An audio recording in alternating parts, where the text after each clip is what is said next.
Salut, bienvenue à Lévisien Lévisienne, le podcast du Journal de Lévis. Cette semaine, on recevait Frédéric Lachance-Brulotte de Folks and Forks.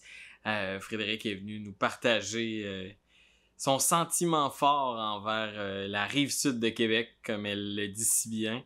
Elle vient nous raconter toute son histoire derrière cette grande aventure sur les médias sociaux qu'elle suit encore actuellement. Vous allez découvrir quelqu'un qui a une riche histoire à raconter aussi. Ouais, c'est pas des choses qu'on voit tous les jours dans notre quotidien. C'est vraiment une belle façon qu'elle a d'exprimer tout ça. Puis, ouais, c'était super intéressant. C'était super le fun de jaser avec cette personne-là. Là-dessus, moi, je vous dis bonne écoute. On veut remercier le groupe Garneau de nous prêter encore une fois cette magnifique salle où on peut enregistrer. Merci beaucoup, le groupe Garneau. Fait que je vous dis bonne écoute.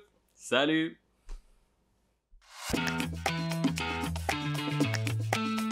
Donc, bonjour, bienvenue à Lévisien, Lévisienne, ce fameux podcast où on rencontre des gens de notre région à Lévis.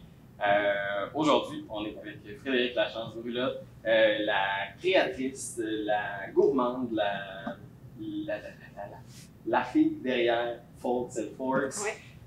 Salut Frédéric, ça va bien? Oui, merci toi. Oui, ben merci d'avoir accepté de venir me rencontrer aujourd'hui pour ce fameux podcast du Journal de Lévis. Écoute, ça fait plaisir. D'abord, je vais commencer avec tes origines. Toi, est-ce que tu viens? Est-ce que tu es né à Lévis? Oui. Tu grandis à Lévis? Oui, j'ai grandi à Lévis. Dans le fond, même que j'ai habité à Pintante, j'ai habité à Charny, j'ai habité à Riquéville, puis à Saint-Luc. OK. Fait que j'ai fait. C'était comme un world tour. Oui, exactement. Puis même que mon grand-père, ça a été le maire de Pintante pendant un bout. Oui, Okay. dans les années 90, je pense. Okay. Fait que c'est ça. Fait que je suis vraiment une fière fille de la Rive-Sud. Ouais, ton père aussi qui s'implique et qui s'est impliqué beaucoup à Lévis. Oui, c'est vrai, je l'ai oublié, lui, mais. Oui. Vous êtes une famille très enracinée Ouais. à Lévis, ouais. Fait qu'avec tous ces 7 ans-là, tu as fréquenté quelle école quand tu étais plus jeune, ouais? J'ai été à l'école du Boisé à Pintante. Ouais. Après ça, j'ai été au Moussaillon. J'ai été à Sainte-France. OK. Après ça, l'Horizon au secondaire, puis Leslie après. OK. Fait que j'ai tout. Ça aussi, t'as fait le tour. Ouais. As-tu des frères et des sœurs? Oui, j'ai ouais. 2 petits frères, un de 22, 23, OK. puis l'autre de 19, 20. On dirait que là, je sais plus où on est rendu où, là. Fait que. Moi aussi, j'ai 2 frères, puis j'oublie constamment leur âge. Ouais. Puis, parle-moi un peu de la jeune Frédéric à Lévis. Comment elle était cette adolescente-là? Écoute, c'est sûr que j'ai habité à Briquéville, on avait des auberges, fait que j'ai passé une partie de ma jeunesse dans les auberges. Fait que j'étais toujours entourée de monde, c'était quasiment une commune. Mes grands-parents habitaient au manoir, moi et mes parents habitaient à la villa, c'était 2 grosses maisons voisines, puis en bas, mettons, c'était les réceptions, c'était le bistrot manoir et tout. Fait que j'ai vraiment grandi dans le domaine de la restauration. Puis sinon, pour ce qui est de l'école, j'avais beaucoup de difficultés à l'école. Ouais. Vraiment, vraiment, vraiment.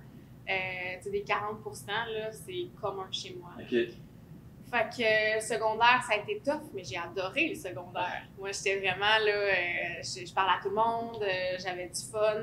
Le secondaire, c'était comme, j'allais voir mes potes. OK. Fait que c'était vraiment ça, mais tu sais, les résultats scolaires, ça a été vraiment tough. Ça a pris tout pour que je finisse mon secondaire. Fait que, tu sais, j'étais vraiment une fille de party, j'avais du fun. Ouais. Fait que, puis c'est ça. Fait que j'étais vraiment. Puis quand je revenais à la maison, ben là, j'ai commencé à travailler à 12 ans OK. dans les auberges. Fait que j'ai commencé à la plonge. Après ça, j'ai été serveuse. Après ça, j'ai été au bar. Fait que, tu sais, j'ai vraiment énormément travaillé. Parce que, tu sais, à partir de 12 ans, je travaillais toutes les fins de semaine. Mm-hmm. Fait que moi, mes amis, quand ils voulaient faire quelque chose, j'étais comme, ah non, je travaille. Fait que déjà très, très tôt, ça a été ça dans ma vie. Il y a même un gars qui m'a laissé à cause que j'avais pas assez de temps. En 4e secondaire, là, il m'a laissé parce qu'il me disait, Fred, t'es jamais avec moi le week-end, on peut jamais se voir. Fait que j'étais comme, bon, ben, OK, écoute. Fait que je travaillais fort. Okay. Mais c'était plus difficile à l'école. Puis cette passion-là de la bouffe, je pense que ça vient de tes grands-parents, là. Cette affaire-là que eux, ben, il y avait l'auberge. Comment ils t'ont transmis? C'est quoi l'origine de ça? Te souviens-tu de ton premier contact là, avec la cuisine? Très, très tôt, parce que mon grand-père, c'était... enfin, ma mère m'a eu vraiment jeune. Elle m'a eu à 17 ans. Fait que mes grands-parents ont eu un gros rôle dans ma vie, un rôle parent. Ma mère s'est toujours occupée de moi. C'est juste que ma mère à l'école, elle a voulu poursuivre ses études. Fait que ma grand-mère, elle, c'était une femme à la maison. C'est une mère à la maison au début. Fait que mes grands-parents, mon grand-père, c'était un comptable aussi, puis il voyageait beaucoup. Fait qu'il m'amenait avec lui. Fait que j'ai fait des congrès avec, là. J'avais 2 ans, puis j'étais en congrès avec, là. Fait que, puis ça, ben, congrès égal aussi, ben, on soupait à l'extérieur, fait qu'on allait souvent dans les restaurants. Fait que rapidement, j'ai appris l'étiquette, j'ai appris à manger en restaurant, comment agir. Fait que, tu sais, j'ai vraiment plongé là-dedans très, très jeune. Puis, ben, de là est venu ben, le fait que j'aimais ça, aller dans les restaurants, j'aimais la bonne bouffe et tout. Puis ensuite, ben, il y a eu les auberges. Fait que, tu sais, puis mon grand-père a toujours énormément cuisiné.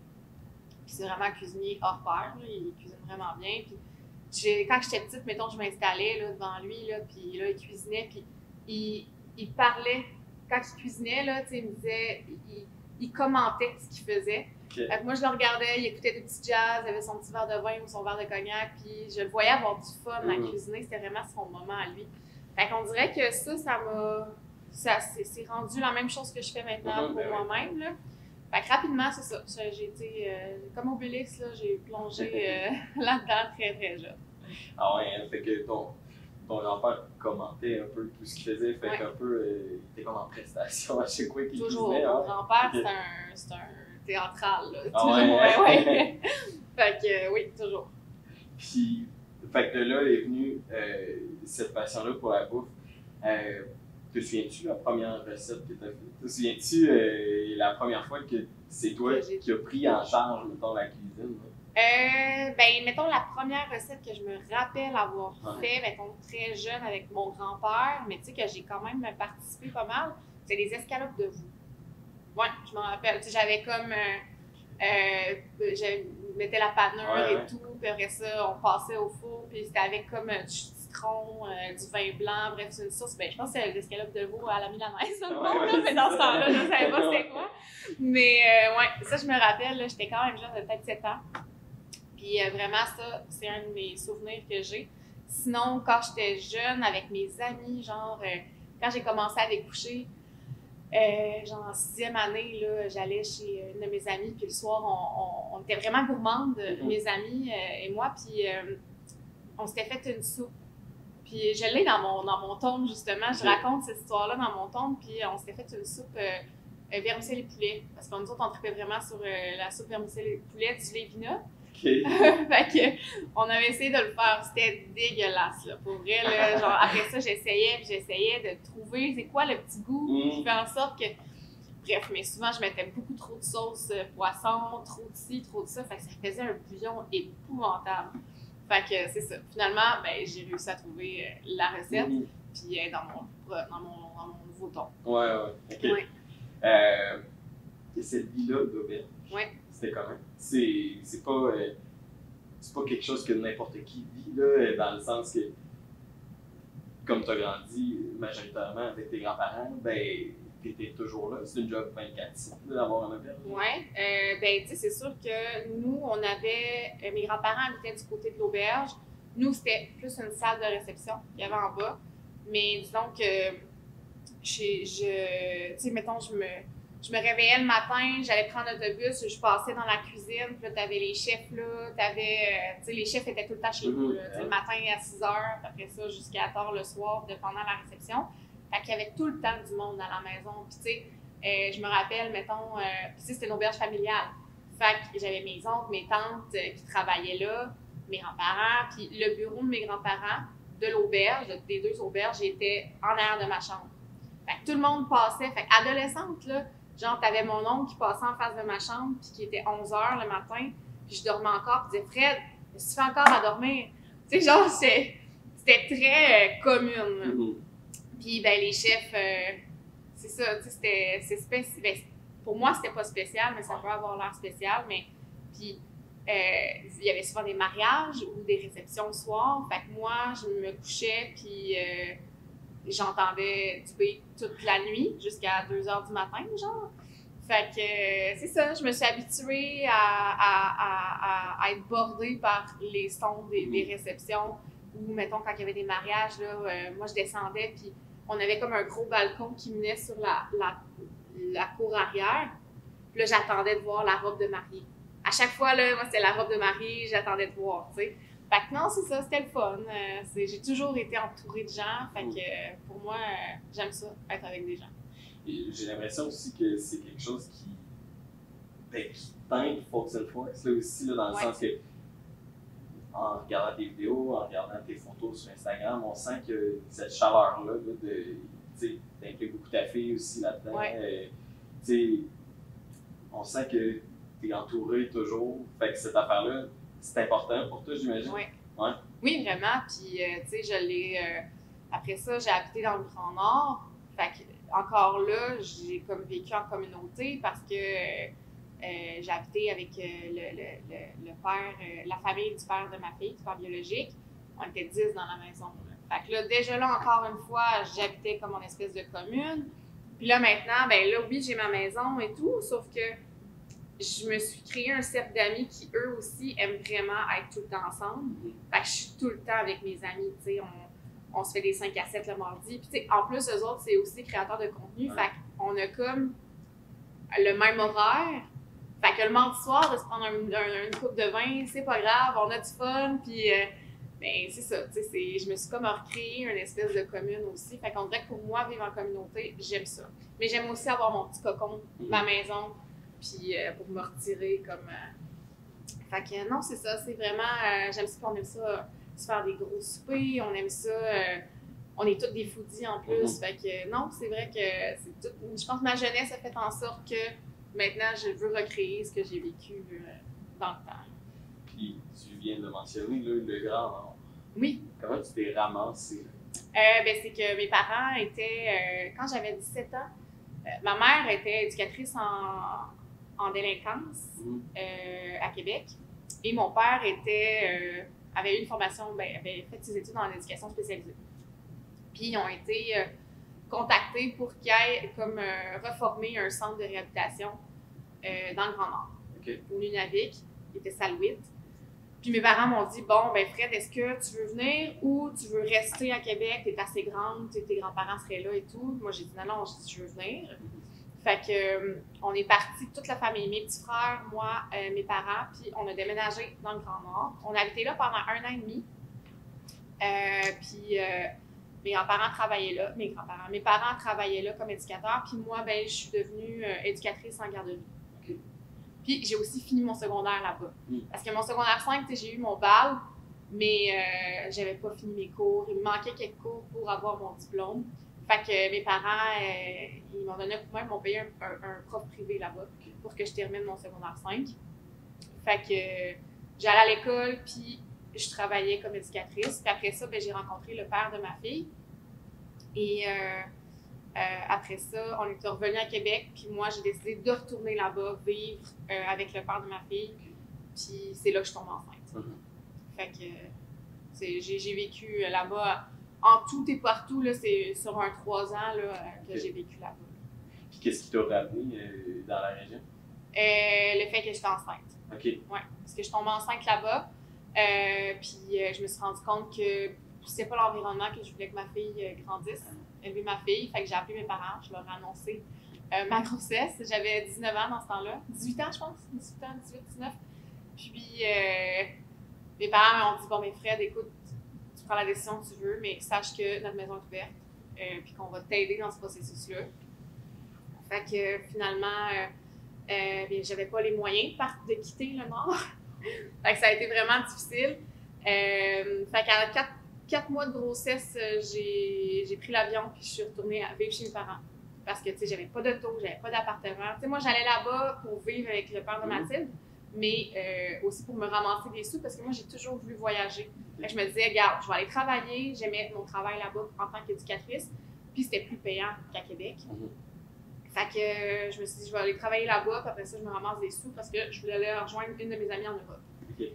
Finalement, je tombe enceinte. Fait que c'est ça. Fait que ça a été quelque chose. Ouais. Fait que c'est pour ça que je suis retournée. C'est que l'environnement là-bas, je voulais pas que ma fille grandisse. Ouais, c'est des communautés dures. C'est très dur. Ouais. Fait que c'est comment la bouffe dans le Grand Nord? C'est beaucoup de country food qu'on appelle. Fait que du phoque, du beluga, caribou, poisson. Là-bas, il y a des épiceries, sauf que l'épicerie est très, très chère. Puis la famille du père à Mathilde, on était comme 10 dans la maison. Fait que j'ouvrais le frigidaire, puis il y avait un demi-sac de pommes, du pain, du ketchup. Fait que, puis du lait pour le café. Sinon, la grand-mère à Mathilde biologique, dans le fond, elle faisait de la bannique. Donc le pain, à chaque matin, elle faisait sa bannique. On mangeait ça avec du thé. Puis là, finalement, moi, quand j'étais arrivée, j'ai commencé à faire l'épicerie pour tout le monde. Puis c'est une des parties de ma vie où j'ai vraiment commencé à vraiment cuisiner. Fait que, puis moi, mon trip, c'était ça. J'allais à l'épicerie et ça me coûtait 700$. C'était fou, là. À chaque semaine, là, c'était cher, là. Mais moi, je voulais pas juste manger du country food, là. Fait que j'ai commencé à faire des pâtés chinois, du spaghetti, puis tout. Puis, en tout cas, quand je suis partie, il était bien triste. Mais, fait que c'est ça, tu sais. Mais sinon, c'était vraiment du country food qu'on mangeait là-bas. Fait que qu'est-ce que tu as ramené, mettons, de là-bas, là, dans ta cuisine? Culinaire? Ouais.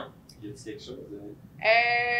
Oui, c'est sûr que le plaisir de cuisiner, parce que là-bas, il y avait tellement pas grand-chose à faire à part du skidoo, jouer aux cartes, aller chasser, aller pêcher, que c'est vraiment à ce moment-là que, tu sais, là, d'aller à l'épicerie, d'aller faire mes petits achats, après ça, de revenir, de faire de la bouffe pour tout le monde, j'aimais vraiment ça.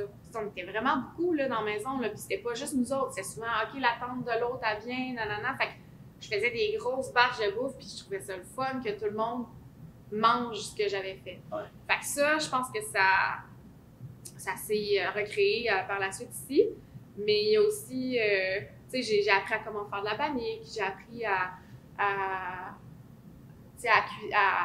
cuisiner le poisson, à vraiment faire des gros petits. On allait à la pêche, là, on se ramassait de l'Arctic char. Je pense que c'est en anglais, en français, je ne me rappelle plus c'est quoi, là, mais de l'Arctic char. Puis, mettons, le frais, là, il sortait, il était encore vivant, on coupait la tête, puis on le mangeait juste comme ça. Fait que j'ai appris ça, j'ai appris à la chasse, à la pêche, fait que, tu sais, c'est ça, là, j'ai vraiment appris de ça. Ouais, c'est comme revenir à la base. Vraiment. Fait que c'est ça. Puis j'ai appris aussi à être, vraiment, à avoir une ouverture, parce que, tu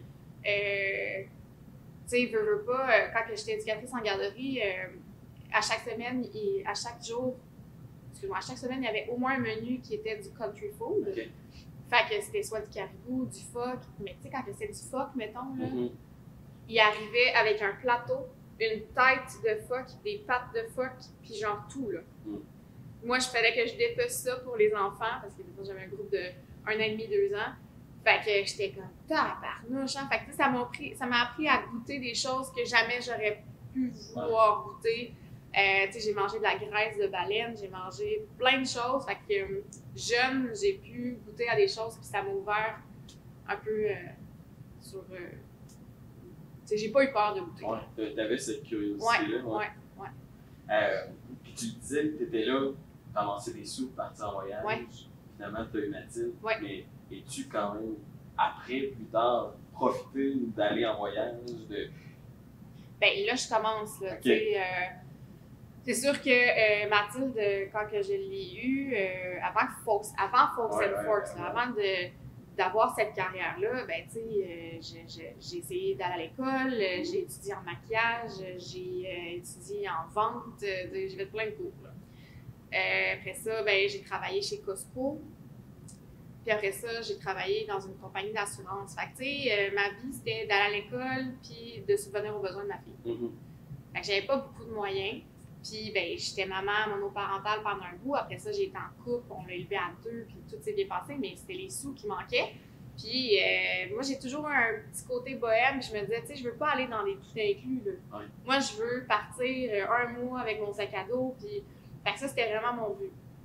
Fait qu'en tant que mère, jeune maman et tout, puis qui essaye de subvenir aux besoins, je pouvais pas me permettre ça. Mais là, ma fille, elle a vieilli. Là, j'ai une belle carrière qui me permet de voyager. Fait que, tu sais, là, l'année passée, j'étais allée 2 fois en voyage. Puis c'était vraiment des voyages courts. C'était court parce que, tu sais, oui, j'ai une carrière qui me permet, j'ai un travail qui me permet de pouvoir un peu décider de mon temps, là, mais il y a quand même des limites. Fait que, tu sais, je partais 7-8 jours, puis je revenais comme ça.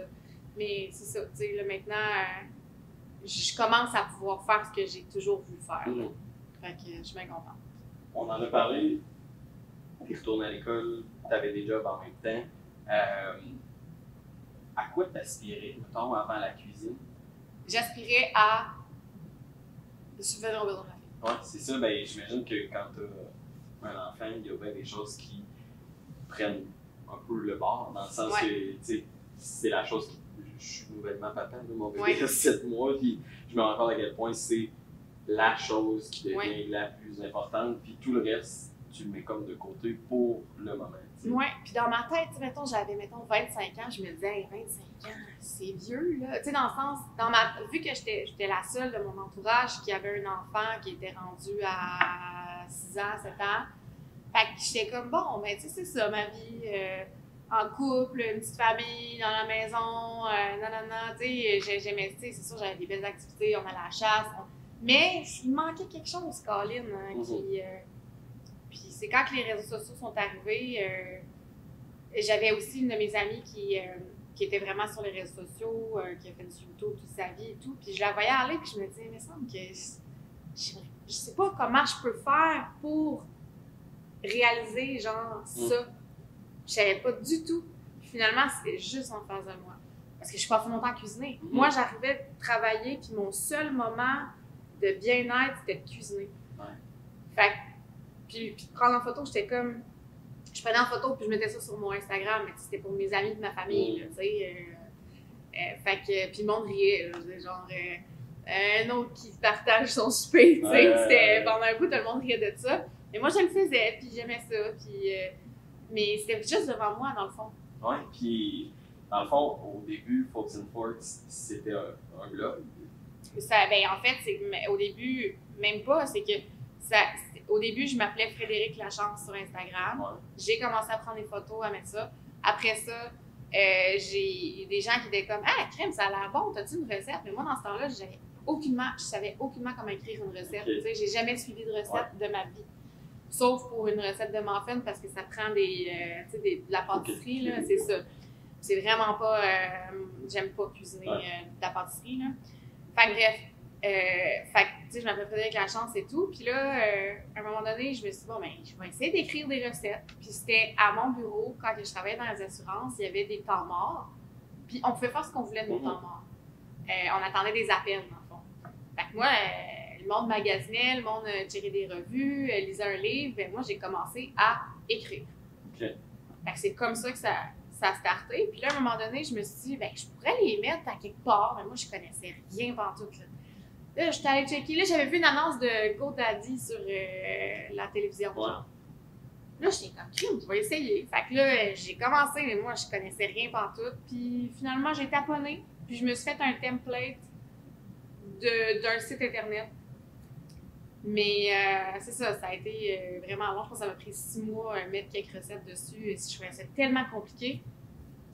Puis après ça, ben j'étais comme, là, il faut que j'achète un domaine.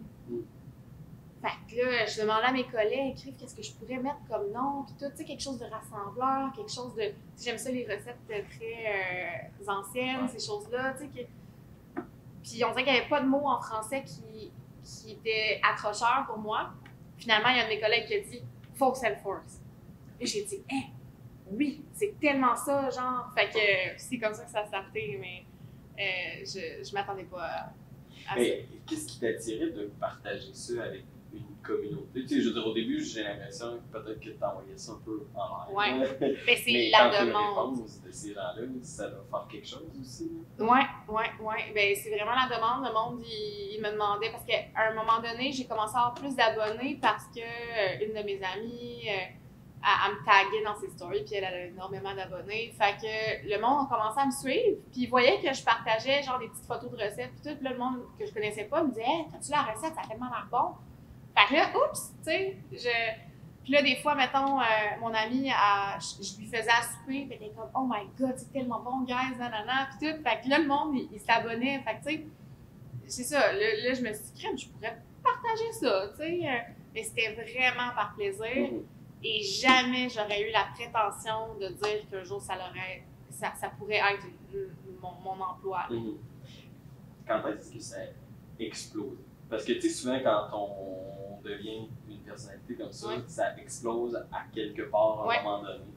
Quand est-ce que ça s'est ben, tu sais, mettons, j'ai starté le blog en 2019. Donc, avril 2019, c'est sorti. Ça a pris 1 an pour commencer à être connu puis tout. C'est vraiment pendant la pandémie où est-ce que les gens se sont arrêtés et ont voulu commencer à cuisiner, puis que les gens n'avaient que ça à faire, regarder des vidéos sur TikTok, scroller sur Instagram, etc. Fait que le mot se passait, puis j'avais comme sorti une recette de pain, parce que pendant un bout, le monde, j'avais sorti ma recette de pain de campagne, puis là, ça s'est fait, ça se partageait, puis mes vidéos étaient de plus en plus virales. Fait que c'est vraiment pendant la pandémie où est-ce que les gens ont commencé à connaître Folks & Forks. Puis je te dirais, dans les 2 dernières années, là, ça a vraiment popé. Comment tu gères ça? Soudainement avoir des centaines de views sur tes vidéos, des centaines de commentaires. Comment qu'on gère ça au début? Bien, ma première vidéo virale, j'ai eu le sacré vertige. Ah ouais? Hein? Vraiment. Puis mon premier 10 000 abonnés sur Instagram, je me suis dit, oh mon Dieu, hey, là, j'avais le vertige, là, j'étais comme, hey, c'est pas trop de monde, 10 000 personnes. Puis comment, tu sais, ce monde-là. Puis tu sais, moi, Mathilde, mettons, là, je sais que je sors un peu du décor, mais ma fille, elle a toujours fait partie de mes stories parce que c'était ma famille, mes amis. Après ça, c'est les petits abonnés comme, tu sais, les gens qui ont commencé à s'abonner et tout. Fait que Mathilde a toujours fait partie de ma vie. Je montrais ses lunchs, elle était là, puis les gens ont commencé à s'attacher à Mathilde, mais ça n'a pas... comment je pourrais dire ça? Tu sais, les gens ont commencé à me suivre, puis oups, là, on est rendu à 10 000. Après ça, 20 000. Puis là, jusqu'à 100 000. Mais moi, j'ai pas changé mes habitudes. Fait que c'est ça, tu sais, c'est... tu sais, il y a des gens qui reprochent des personnalités de mettre leurs enfants en story. Ben moi, l'affaire, c'est que ça a toujours été ça. Tu sais, j'ai pas... fait que ça, c'est difficile à gérer. Là. Mais sinon, au niveau... Ma première vidéo virale, je pense que ma fille était dedans aussi. C'est quoi ça? Je m'en souviens pas. Mais bref, ça donne un vertige. Vraiment. Puis les commentaires et tout. Puis plus ta vidéo est virale, plus tu as des mauvais commentaires. Fait que ça aussi, c'est tough à gérer. Mais là, maintenant, on dirait qu'au début, j'avais le vertige. Là, maintenant, écoute, j'apprends à vivre avec ça. Ouais. C'est sûr que quand j'ai commencé à me faire reconnaître, ça aussi, ça a été vertigineux. Puis, c'est ça. Puis, de tout ça, comme on se disait tantôt, moi, je t'ai connu avec ton premier livre. C'est la première fois qu'on a eu un contact. Là, tu viens de sortir ton 2e tome. Que je pense qu'il est dédicacé un peu à ta fille. Justement, cette présence-là de ta fille, je comprends que c'était pas calculé, là, parce que tout ça à la base n'était pas calculé. Là, mais qu'elle soit là avec toi là-dedans, j'imagine qu'il y a quelque chose de spécial aussi. Là. Moi, quand je vous vois ensemble, je vois un peu. Je comprends qu'elle est beaucoup plus jeune que toi, mais je vois un peu des meilleurs amis, là, même si c'est ta fille. Puis, il y a une espèce de envers et contre tous. Là, peu importe qu'est-ce qu'il va y avoir, ben, vous êtes les deux là, ensemble au travers de ça, un peu. Là, Ça doit être spécial de vivre ça. Ben, tu sais, c'est sûr que je l'ai eu jeune. Ouais. Puis, tu sais, j'ai vécu plein d'affaires avec ma fille, tu sais, autant émotionnelles que. Fait que on est vraiment proches. Mais oui, tu sais, ce livre-là, on peut voir ça, tu sais, on dirait que c'était important. Ce livre-là, c'était vraiment important pour moi de le faire. Pas au niveau marketing ou de sortir des livres ou vendre des livres. C'était vraiment important. Puis, mais je voulais pas que, mettons, elle apparaisse trop dans le livre. Dans le sens que je veux quand même respecter sa personne. Je me dis dans 10 ans, peut-être que Mathilde, elle va se dire, crime, elle m'a quand même mis sur un livre best-seller, puis nanana, tu comprends? Fait que, tu sais, la page couverture, on la voit, mais on la voit en mouvement. On voit pas son visage. Les seules photos qu'on voit, c'est des photos quand elle était petite. Fait que j'ai comme respecté ça, mais c'est vrai que, tu sais, c'est pour moi de vivre ça avec elle, puis de le faire pour elle, puis que le monde puisse avoir accès un peu à notre vie intime. C'est bizarre, mais en même temps, je trouve ça touchant, tu sais. Puis ça a donné un exemple à plein de personnes, dans le sens que quand il y a du monde qui ont eu mon livre entre les mains puis qui ont commencé à lire le livre, parce que littéralement, on peut le lire, parce qu'il y a des notes à toutes les recettes, ça leur a donné une idée de faire la même chose avec leur enfant. Fait que c'est ça, mais c'est fun de voir ce parallèle-là, peut-être avec tes grands-parents, puis là, avec ta fille. Tu sais, c'est un peu une passation, on dirait, cette affaire-là. Est-ce que Mathilde est aussi, ben, c'est jeune, là, mais est-ce que la bouffe l'implique beaucoup? Est-ce que, tu sais... Mathilde, c'est une des raisons pourquoi j'ai fait ça. Parce que Mathilde, si, mettons, elle ne trippait pas sur la bouffe, peut-être que j'aurais pas pensé à ce livre-là. Mais Mathilde, c'est une épicurienne incroyable. Mon Dieu, que j'ai tellement de fun avec, là. Mettons, là, c'est pas gênant de la sortir au restaurant, puis je suis comme, hey, on se prend-tu de la pieuvre, puis une burrata sur le side, puis nanana, puis là, on mange, mais on a du fun, là. Parce qu'elle n'est pas piquée. Elle essaie, puis elle aime, tu sais, mettons, elle mange des huîtres, elle a du fun, là, genre, elle mange ça comme si c'était des bonbons. Fait que moi, de passer ça, je sais qu'un jour, je sais pas si elle va aimer cuisiner, sûrement, mais c'était naturel pour moi de le faire parce que Marthe, elle aime ça, la bonne bouffe. Puis quand je fais ma sauce à spag, elle est comme, maman, c'est tellement la meilleure sauce à spag, là. Fait que j'étais comme, il faut que je le fasse. Fait que c'est ça, tu sais, c'est comme mes grands-parents m'ont légué ce plaisir-là, puis moi, ben, je le lègue à Mathilde, puis elle en fera ce qu'elle veut. Mais au moins, elle apprécie la bonne bouffe. Quand est-ce que tu as fait le grand saut pour Folks and Forks? Ça fait 2 ans, en 2021. Donc, après 1 an du gros boom, là, j'avais commencé à attirer l'attention des sponsors, dans le fond, là. Parce que moi, ma façon de gagner ma vie, c'est que des compagnies m'engagent, mais pas qu'ils m'engagent, en fait, c'est qu'ils veulent que je cuisine avec leurs produits. Puis que, mettons, je fasse une vidéo, puis qu'on voit leurs produits. T'sais, ils veulent s'associer à moi. Fait que ça, c'est ma paye. Fait que, à un moment donné, ben, la première année, j'étais comme crème, je gagne quand même bien ma vie, dans le sens que je faisais à peu près le même salaire que je faisais à mon bureau. Là, j'étais comme crème, ça veut dire que je pourrais, mais en même temps, c'est que je travaillais pas à temps plein là-dessus, là. Puis j'étais tellement brûlée, là, tu sais, pendant un bout, là, pendant 2 ans de temps, là, je travaillais 80 heures semaine.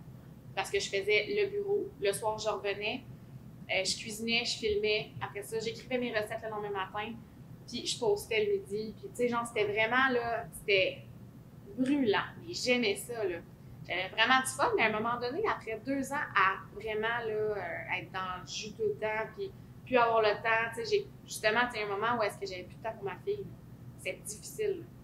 Fait que, puis là, je voyais que les sponsors arrivaient, mais là, j'avais comme plus le temps pour tout répondre aux besoins des sponsors. Fait que je me suis dit, crime, je pense que là, c'est le temps. Puis mes parents n'arrêtaient pas de me dire, Fred, quand est-ce que tu vas lâcher ta job? Ouais, ça, c'est mes parents qui m'ont vraiment poussé. Mes parents m'ont dit, là, t'as pas le choix. Faut que tu lâches ta job si tu veux que ça fonctionne pour Forks. Parce que là, à un moment donné, les gens commençaient à voir, mettons, dans mes stories, que j'étais fatiguée. je me plaignais pas, sauf que, tu sais, je rayonnais moins. J'étais brûlée. Fait que mes parents se sont assis avec moi puis ils m'ont dit, là, Fred, je pense que c'est le temps. Tu sais, dans la vie, tu peux pas t'investir à 100% pour avoir un résultat incroyable. Si vraiment tu veux que ça monte, il faut que tu sois là à 100%.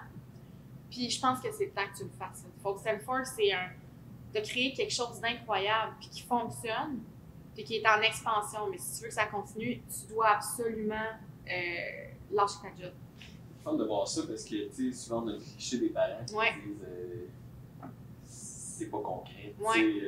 Mais tourne à ta job, laisse faire ton passe-temps, mais d'avoir des parents qui te soutiennent là-dedans, j'imagine que ça te donne l'énergie et l'essence de confirmation. C'est fou, là, je shakeais, j'étais comme, OK, là, tu sais, j'ai comme l'approbation de mes parents. Qu'est-ce que j'attends? Mes parents m'ont dit, Fred, tu sais, dans le monde, là, c'est pas grave. T'sais, on est là. Tu sais, puis de toute façon, ta job, c'est pas comme si j'avais une carrière déjà. Je travaillais dans une compagnie d'assurance. Au pire, si ça fonctionne pas, je reporte mon CV. J'avais pas. Bref, tu comprends ce que je veux dire? Fait que c'est ça. Puis là, le lendemain matin, à ma job aussi, il me disait, mon boss, puis ce qui est le fun, c'est que ma job mon ancien employeur m'ont vraiment aidé là-dedans. Il savait que j'écrivais mes recettes. Il savait que j'avais mon sideline de Focus and Force, puis tout. Puis à la fin, tu sais, là, je prenais une journée de congé par-ci, par-là. Après ça, j'ai dit à Jean-François, mon boss, j'ai dit, tu sais, Jeff, je pense que je vais être obligée de travailler 3 jours semaine. C'est parfait, Fred. Il dit, puis tu sais, Fred, si jamais tu veux quitter, tu sais, à un moment donné, je le sais que tu vas partir parce que tes affaires, ça fonctionne. Tu me le diras, puis il a toujours respecté ça. Fait que c'est le fun que la compagnie m'ait aidé à voler de mes propres ailes, tu sais. Fait que, puis à un moment donné, j'ai dit, Jeff, c'est le temps.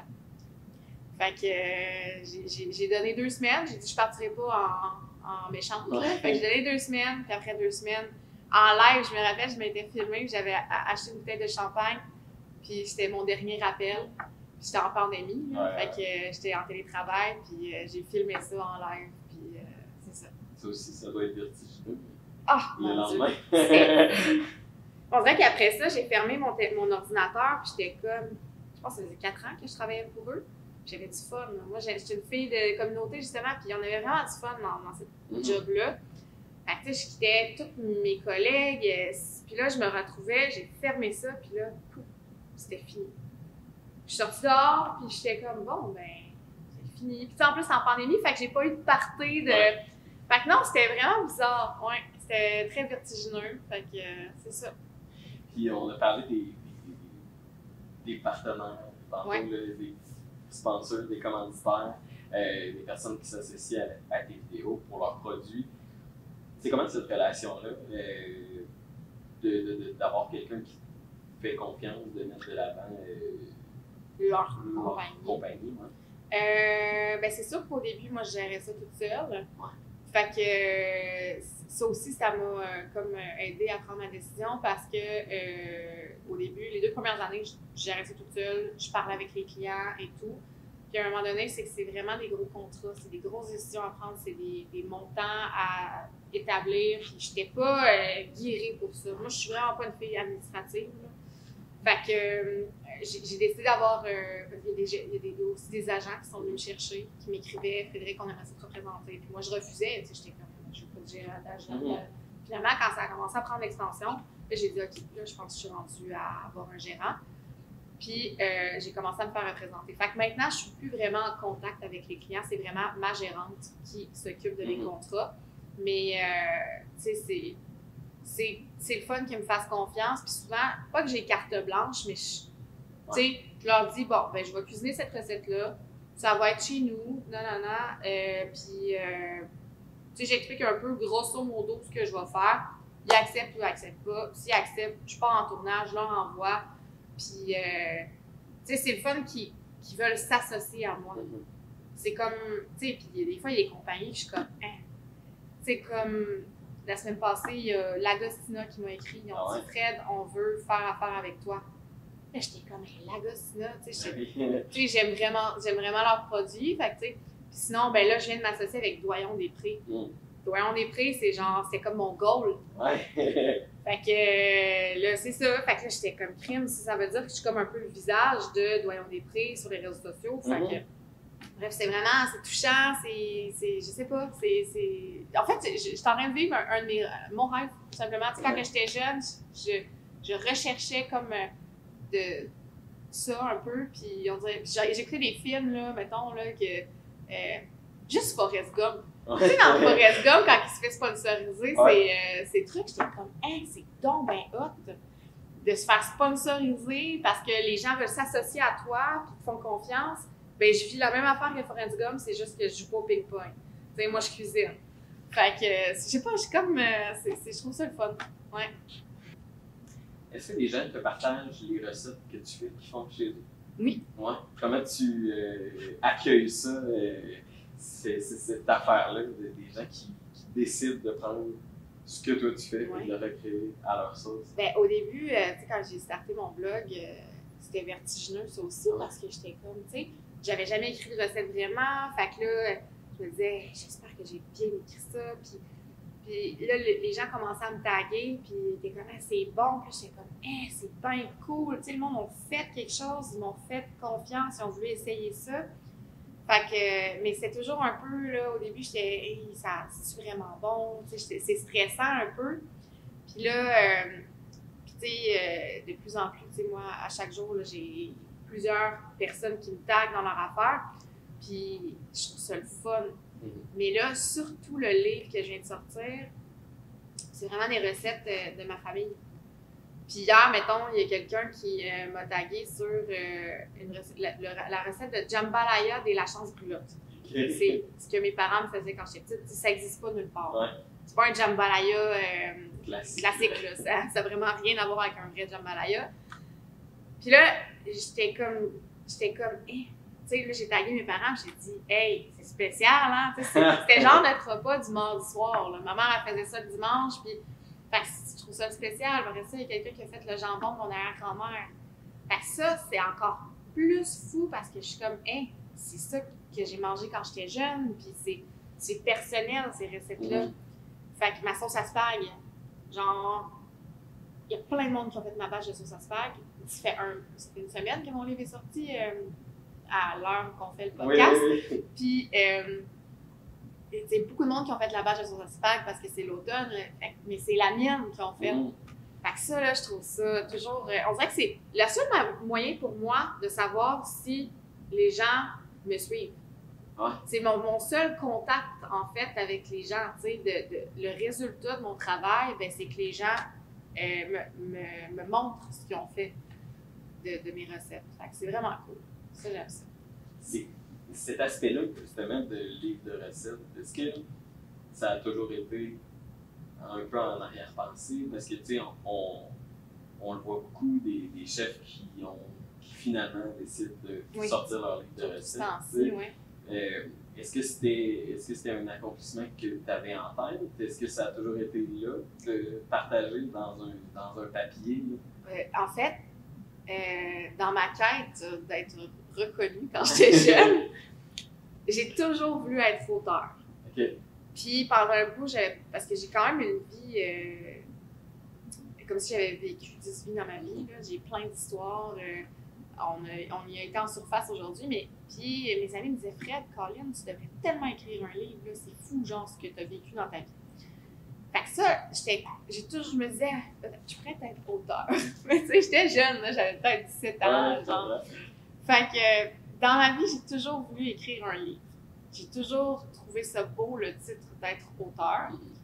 Puis après ça, ben, avec le fait que j'ai vieilli, que j'étais plus terre à terre et tout, ben, jamais j'aurais pu croire ça, que ça arriverait. Puis, quand j'ai commencé Folks & Forks, jamais j'aurais eu la prétention de faire un livre de recettes. Jusqu'à ce que des éditeurs, des maisons d'édition me contactent. Puis, quand ils m'ont contacté, j'étais comme, je n'écris pas de livre de recettes, là. Moi, je suis pas chef. Fait que, tu sais, j'ai jamais vraiment eu le sentiment d'imposteur parce que j'ai jamais dit que j'étais chef. J'ai toujours dit, moi, je suis une gourmande, j'aime ça partager mes recettes. Je suis pas chef. Si ça vous tente de faire mes recettes, faites-les, elles sont faciles, puis, tu sais, c'est ça. Fait moi, qu'une maison d'édition me contacte pour faire un livre de recettes, dans ma tête, c'était juste des chiffres. Puis il me disait, non, Fred, tu devrais faire ça. Puis il voulait vraiment, je pense qu'il y en a 3 qui m'ont contacté en l'espace de 2 mois, tu sais. Fait que j'étais comme crème, si j'ai cette opportunité-là, ben, je vais le faire. Puis là, après ça, quand j'ai sorti mon premier tome, je me suis dit, hey, je suis auteur. Et là, j'étais comme crème, check. J'ai réalisé mon rêve. Je pensais jamais que ça allait être un livre de recettes, mais ça s'est réalisé d'une façon. Fait que c'est ça. Tome 1, tome 2 maintenant. Ouais, tome 2 maintenant. Ouais, ça aussi, de faire une suite, si on veut, à ça, c'est. On dirait que ça met encore plus une étente sur le titre d'autrice. Surtout qu'il est écrit beaucoup. C'est un livre de recettes, mais qui se lit. Puis j'ai toujours été un peu. J'aimais ça écrire des choses, j'aime ça écrire des textes et tout. Fait que dans ma famille, tout le monde a une belle plume. Je sais pas que j'ai une belle plume, mais j'aime ça écrire. Fait que là, on dirait que c'est encore plus quelque chose de représentatif pour moi que le premier tome. Mais le deuxième, je voulais pas faire de livre. Ma maison d'édition, après la sortie de mon premier tome, m'ont dit bon, on fait-tu le deuxième? Puis j'étais comme, ben non, je veux pas faire un livre pour faire un livre. Je veux pas être une personne qui sort des livres de recettes à chaque 6 mois, à chaque année. C'est vraiment pas dans mon intention. J'ai fait mon premier, c'est un accomplissement pour moi. J'ai vraiment travaillé fort sur ce livre-là. Ça a été une bonne année de travail. J'ai vraiment aimé les recettes que j'ai mises dans ce livre-là, mais non, je ne ferai pas de deuxième tome. Puis là, l'année d'après, donc en septembre l'année passée, je suis tombée sur les écrits de mon arrière-grand-mère, ses livres de recettes. Après ça, avec des conversations de mes grands-parents, ma grand-mère qui me disait à quel point que maudit qu'elle mangerait le pâté renversé de sa mère, mais que, bref. Puis je me suis rendue compte, j'étais comme crème. Puis moi, je demandais à mon grand-père aussi souvent, hey, j'aimerais ça que tu nous fasses un cadeau puis que tu nous écrives tes recettes. C'est important. Je veux pas que tu partes sans que j'ai ces recettes-là, tu sais. Fait que ça a été un processus, puis je me suis dit, crème, je pense que je vais faire un recueil de recettes pour Mathilde. Puis finalement, j'étais allée à un 5 à 7 avec ma maison d'édition, puis ils m'ont dit, puis Fred, t'es-tu prête? J'ai dit, ben, je pense pas que vous allez vouloir embarquer dans ce projet-là, mais sachez que présentement, je suis en train de travailler sur ce projet-là, qui est de faire un héritage à ma fille. J'avais pas l'intention de le publier, sauf que je travaille là-dessus présentement. Puis c'est comme ça que ça. Puis là, il était comme, oh ouais, hein. Pour ça qu'il me faisait pas tant confiance, puis j'étais comme, mais oui, mais c'est ça que je fais présentement. Ouais. Fait que, mais ça sort un peu d'ordinaire aussi. Là. Ouais. Puis tu sais, surtout que c'est des recettes classiques. Ouais. J'invente rien, là. Tu sais, c'est un pâté au poulet, un pâté à viande, un bœuf bourguignon, des bines, de la soupe au pois. Tu sais, c'est toutes des recettes qui sont de base, mais à ma manière, à moi, c'est qu'est-ce que... Tu sais, hier, là, j'ai fait mes crotons, puis j'ai fait ma soupe bœuf et orge. Mais jamais j'avais pensé mettre ça sur les réseaux sociaux parce que c'est tellement de base que j'essaie sur les réseaux sociaux de mettre des trucs qui sont plus nouveaux ou quoi que ce soit. Mais là, c'est vraiment toutes les recettes que je fais là, à ma fille. Puis mon pâté au poulet, je le fais depuis des années. Puis... Mais j'avais jamais partagé cette recette-là sur les réseaux sociaux. Fait que, bref, c'est comment moi je le fais. Puis je me suis toujours dit que Mathilde, un jour, elle allait se dire « Caroline, je mangerais donc même pâté au poulet à maman. » Moi, je mets des lardons dedans. Tu sais, genre, je le fais très, très chunky. Fait que, c'est ça. Fait que ce livre-là, c'est vraiment des bases. Fait que je me suis dit, ça passe ou ça casse. Fait que, finalement, je pense que les gens apprécient vraiment. Ouais. C'est fun parce que, tu sais, ça... Comme on disait tantôt, ben, tu as un peu ouvert les portes de ton intimité là, en les amenant dans ta cuisine. Ces gens-là qui, on dirait que c'est une autre porte que tu ouvres encore pour encore plus rentrer dans ta cuisine. Fait que c'est le fun de voir que tu te découvres comme ça aux gens. Puis je pense qu'on dirait que ça attire les gens aussi là, à se rallier à Folks & Folks. Oui, non, c'est clair. Puis, tu sais, je ne vais pas dans les détails. Tu sais, c'est vraiment des choses qui sont en surface, mais qui fait en sorte que les gens ont accès un peu à notre intimité, ce qui est correct, parce que les gens sont habitués sur Instagram, justement, à voir quelques moments de mon quotidien avec ma fille, avec mon chien, avec mes amis, mes parents, mes grands-parents. Fait que ça c'est comme une suite de mon Instagram, tu sais. Je vais pas dans des détails deep, là, mais toujours dans le respect de ma famille, dans le respect de Mathilde. Mais oui, tu sais, ça me fait plaisir. Puis c'est ça, je pense que c'est comme une autobiographie culinaire. Mm-hmm. J'ai eu te parler de la web série que tu as faite avec les mordus. Oui. Ça aussi, derrière encore une caméra, mais là, cette fois-ci un peu plus à l'avant. Oui. C'était quand même cette expérience-là? Ben, c'est ma première expérience. Ouais. Fait que au début, je savais pas quoi faire de mon corps. J'étais habituée d'avoir le contrôle sur ma caméra, sur ce que je dis. Au pire, je reprends si jamais ça marche pas. Fait que là, j'avais comme une équipe de genre 8-10 personnes autour de moi qui me regardaient, mais j'étais tout seul. Puis en plus, c'est sur un feu de camp, tu sais. Moi, j'étais habituée de cuisiner sur le feu de camp. Sauf que là, il faisait chaud, il faisait 40 degrés. Ça a été vraiment une belle expérience. Mais tu sais, c'est sûr que c'est mes premières expériences devant la caméra. J'étais moins à l'aise, j'étais moins naturelle. Puis oups, premier épisode, c'était vraiment tough. Okay. Je me suis répétée, puis j'étais comme, oh mon Dieu, hey, j'ai vraiment pas l'air à l'aise. Le deuxième, pas si pire. Puis le dernier, par contre, là, c'était bien, tu sais, mais c'est ça, ça a été première expérience, puis de savoir que, genre, mettons, c'est Radio-Canada, dans le fond, qui faisait ça, les mordus. Puis, j'étais comme crème, Radio-Can veulent faire une web-série avec moi, tu sais, c'était stressant, là. Mais ça a été une belle première expérience. Est-ce que ça s'est reproduit? Est-ce que c'est quelque chose qui t'attire, peut-être comme ça, devant la caméra, derrière une équipe? Au début, c'était non. Ouais. C'était vraiment non. Puis là, quand l'offre de mordu est allée sur la table, j'étais comme, ma gérante, elle me disait, Fred, sors de ta zone de confort. Fait que je l'ai fait. Après ça, j'ai fait Curieux Végin. Après ça, j'ai été juge pour la table des chefs, version junior. Puis, oups, là, de plus en plus, là, je suis comme à l'aise, puis je me dis, crème. Puis aussi la radio, tu sais, moi, j'ai toujours eu peur du direct, vraiment. Puis, oups, là, la radio, j'en fais quand même pas mal ce temps-ci. Puis, de plus en plus, je me sens comme dans mes pantoufles. Fait que je me dis, peut-être qu'il y a du direct un jour ou une émission de télé. Tu sais, j'ai eu des offres.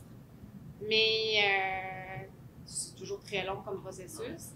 Puis, là, 3 semaines, j'étais à l'émission, à une autre émission, puis j'étais comme co-animatrice. Ça s'est full bien passé. Mais c'est long, la télévision, vraiment.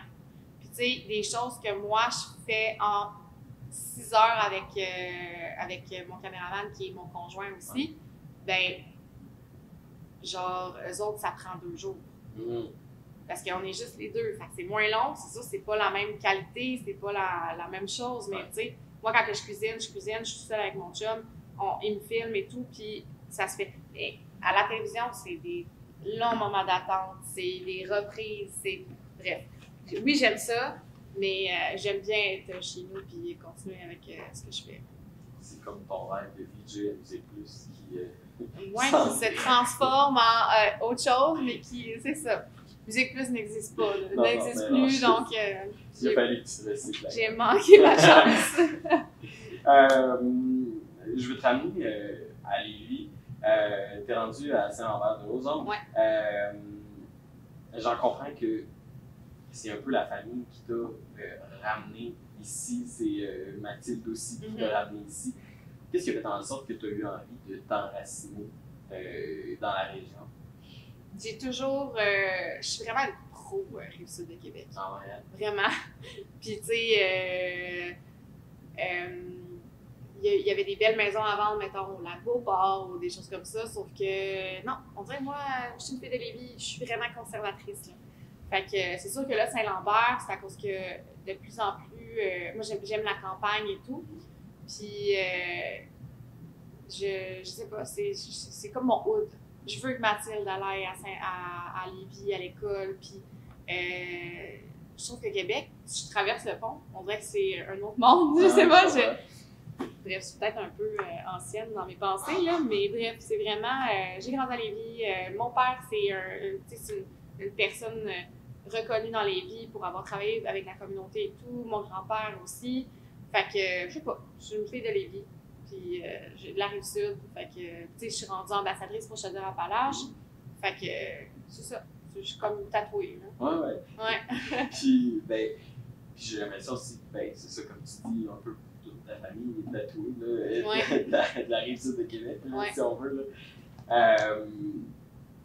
Est-ce que encore cet aspect-là familial est toujours aussi présent dans ta vie? Qu'est-ce que tu veux dire? Dans le sens que tu as grandi entouré de ta famille. Ouais. Est-ce que la famille est toujours aussi présente? Ouais? Mes parents ils habitent à Saint-Nic, mes grands-parents habitent dans le Vieux-Lévis, puis l'été, ils passent leur été dans leur campeur, dans ma cour. C'est vrai? Oui. Okay.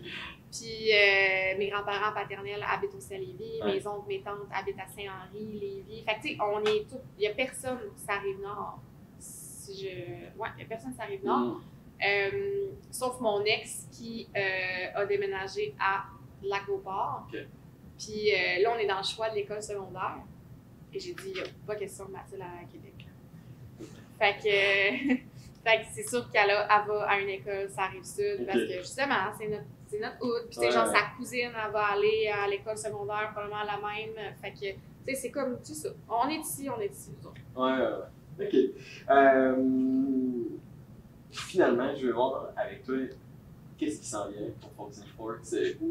Où tu as envie que ce projet-là, là, on peut regarder à court terme, à moyen terme, à long terme, mais où tu as envie d'amener ce projet-là maintenant que ça va bien, les choses se passent, les gens te contactent, mais qu'est-ce que tu as envie de faire avec ça? C'est sûr que là cette année, là, je pense me remettre un peu sur prendre ça pas plus mollo, parce que je travaille, c'est présent, tu sais, ça paraît pas, mais je travaille énormément. Je suis tout le temps un peu partout, des événements, en fin de semaine, j'ai organisé un événement dans le bas du fleuve, dans une auberge. C'est l'événement Folks and Forks. Fait que je pars 3 jours, puis c'est des gens achètent des forfaits, puis ils vont manger à vos Folks and Forks. Ils vont, tu sais. Fait que des événements comme ça, des tournages par-ci, par-là. Fait que là, je pense que, tu sais, là, j'ai rénové ma maison.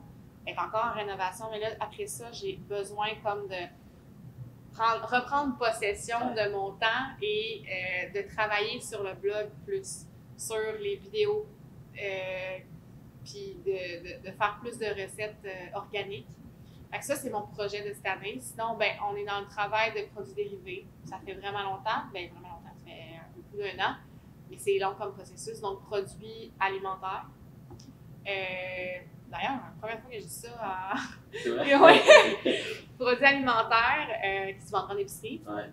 On est là-dessus. Mais à long terme, je disais, tu sais, les réseaux sociaux, moi, je sais pas, on dirait ce qu'on me réserve, mais une chose est sûre, c'est qu'un de mes rêves, c'est d'avoir un bed and breakfast. Ah ouais? Ouais. Fait que, tu sais, là, pour les 5 prochaines années, ça sera pas ça. Ma fille, encore une fois, tu sais, oui, j'ai ma carrière et tout, sauf que ma fille est ma priorité, puis ma priorité, c'est qu'elle reste dans la même maison, pas dans son secondaire, son primaire, qu'elle reste avec ses amis, son quartier et tout. Fait que, tu sais, pas avant qu'elle soit partie au cégep. Mais éventuellement, ça serait vraiment d'avoir mon auberge puis d'avoir ma petite vie d'aubergiste. C'est ça mon goal dans la vie. Ouais. Oui, Folks and Forks existerait encore, sûrement, je sais pas. Mais c'est tellement éphémère, je trouve, les réseaux sociaux, que je veux pas baser mon rêve sur ça. Oui, c'est dur de prévoir la suite là, avec quelque chose qui. Ça passe ou ça casse. Mais c'est ça, ça passe ou ça casse. Ou, les réseaux sociaux, à un moment donné, il va y avoir quelqu'un qui va être au bout du jour. Puis moi, je veux juste pas baser ça sur. On dirait que je peux pas baser mon rêve sur l'appréciation des gens. Pas sur mon rêve. Moi, je vais faire mes affaires, je vais faire mon possible pour que tout fonctionne, mais vraiment quelque chose que je veux, ça serait vraiment d'avoir un bed and breakfast. Peut-être qu'il va s'appeler le Folks and Forks, le bed and breakfast, mais bref, qui sait, ouais. Mais qu'est-ce que ça t'a appris sur toi, Folks and Forks, qui cette popularité-là, cette cette vie-là que peut-être que tu n'avais clairement pas prévue, qu'est-ce que ça t'a appris sur ta personne? J'avais pas confiance en moi quand j'étais jeune, vraiment pas. J'étais pas bonne à l'école. Je me sentais comme une pas bonne, vraiment. J'étais celle-là qui faisait rire les gens et tout, puis j'avais des amis, tout se passait bien, mais mes amis, c'était toutes des filles qui allaient dans les écoles privées, qui étudiaient comme pour être médecin, pour être psychologue, pour être avocate, journaliste, etc. Il y avait toutes des belles carrières devant eux. Puis moi, ben, j'ai pas fini mon secondaire, j'étais pas bonne en français, je me sentais vraiment comme une merde, pour vrai. Après ça, ben là, j'ai eu ma fille, tu sais, j'ai réussi à m'acheter une maison. Là, j'étais vraiment contente, tu sais. Mais